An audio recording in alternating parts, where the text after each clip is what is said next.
그 약식 기소 문자 받았을 때 어떻게 대처해야 되나요? 물어보시는데, 먼저 벌금형이라고 가볍게 여기실 수는 있는데 이게 경제적 손실만 감당하면 되는 것 아니냐 하면 또 그런 것은 아니에요. 너를 위한 변호, 법무법인 수완의 김의회 변호사입니다. 오늘은 약식 기소에 대해서 좀 말씀을 드리려고 합니다. 약식 기소가 뭘까요? 말 그대로 좀 풀이해 보자면 기소를 약식으로 한다는 건데요. 그 형사소송법에 정해진 정식 명칭으로는 약식명령 청구라고 되어 있습니다. 보통 검사가 죄가 인정된다고 생각하는 경우에는 정식 재판을 구하는 경우가 있고 약식명령을 구하는 경우가 있는데요. 이것을 각각 구공판, 구약식이라고 부릅니다. 약식명령을 청구하는 경우에는 벌금이나 과료, 몰수의 형만 가능하도록 되어 있고요. 징역형으로 약식명령을 청구할 수는 없다는 뜻입니다. 다만 추징이나 기타 부수처분인 이수명령 이런 것들은 가능합니다. 약식명령을 청구하면요, 법원에 약식재판부가 있어요. 그 재판부에 배당이 되게 되고 배당받은 재판부에서 순차적으로 검토를 하게 됩니다. 어떤 걸 검토하냐면 이 약식명령에 적당한 사건인지를 보게 됩니다. 만약에 적당하지 않다고 판단하면 법원에서 정식 공판 절차로 회부를 하게 되는데 적당하지 않다는 게 무슨 말이냐면요, 크게 두 가지가 있습니다.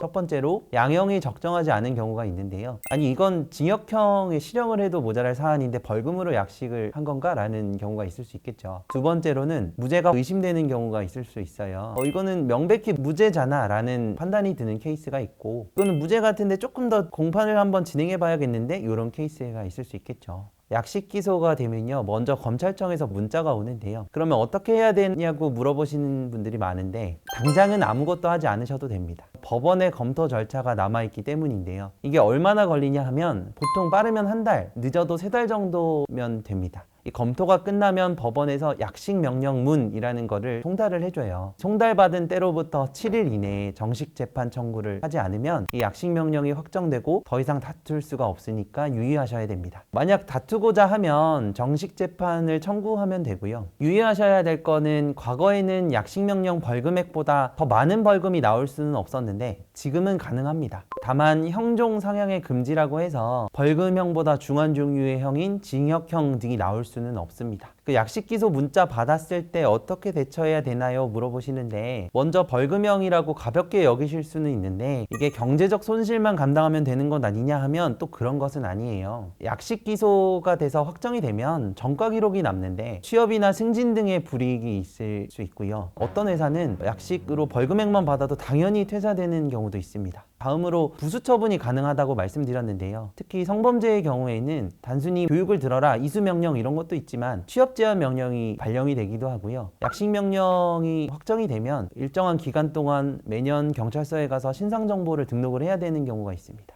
약식 문자를 받으셨을 경우에는 형사사법 포탈에 가셔가지고 검사 구형액을 한번 확인해 보시고요. 내가 감형을 구할 것인지 혹은 유무죄를 다툴 것인지를 판단을 해보셔야 돼요. 제가 추천드리기로는 이게 송달받은 때로부터 7일 이내에 정식재판 청구를 할 수 있다고 말씀드렸는데, 약식명령문 송달받자마자 정식재판 청구를 우선 하기를 추천드리고요. 왜 그러냐면 그 이후에 취하해도 불이익이 없습니다. 약식명령으로 진행하면 장점은 벌금만 내고 재판에 출석하지 않아도 된다는 그런 출석 부담이 없다, 이게 장점인데요. 정식 재판의 경우에는 공판에 출석을 하셔야 되지만 선고일에 출석할 의무는 없습니다. 이거 정식 재판 진행하시더라도 형종 상향은 금지되고, 또 이론상 벌금 상향은 가능한데 실무적으로 더 많은 벌금이 나오지는 않는 것 같아요. 오히려 양형을 다툴 경우에는 감액되는 경우를 많이 봤어요. 그리고 검찰에서 약식 기소 문자가 온 다음에 법원에서 약식명령문이 송달되기 전 그 사이에 검찰청에서 벌금 내세요 하고 벌금 간합 고지문이 오는데요. 이것은 정식 재판 청구 예정이시거나 이런 분들은 내지 않으셔도 됩니다. 마지막으로 말씀드릴 것은 의외로 무죄율이 높은 부분이 바로 약식 기소 됐을 때, 정식 재판 청구했을 때, 이때 무죄율이 좀 높아요. 일반 사건 같은 경우는 보통 무죄율이 1% 내외로 알려져 있는데요. 약식명령에 대한 정식 재판 청구의 경우에는 조금 더 높습니다. 이유는 여러 가지가 있겠지만 보통 자백하는 사건을 약식을 많이 하고요. 그러다 보니까 수사를 조금 덜 하는 경우가 많은 것 같아요. 약식명령의 취지가 정식으로 많이 수사하지 않고 약식으로 하겠다 이런 거잖아요. 정리하면 약식 문자 받았다면 약식 명령문을 받기 전까지는 상담을 통해서 다툴지 성공 가능성은 얼마인지 이해득실을 좀 따져보시고요. 송달로부터 7일 이내에 청구하면 되긴 하지만 약식 명령문 받으면 일단 정식재판 청구부터 하시고 여러 변호사님들께 조언을 구해보시는 것도 좋은 방법일 것 같습니다. 오늘 영상이 유익하셨다면 구독, 좋아요, 알림 설정까지 부탁드립니다.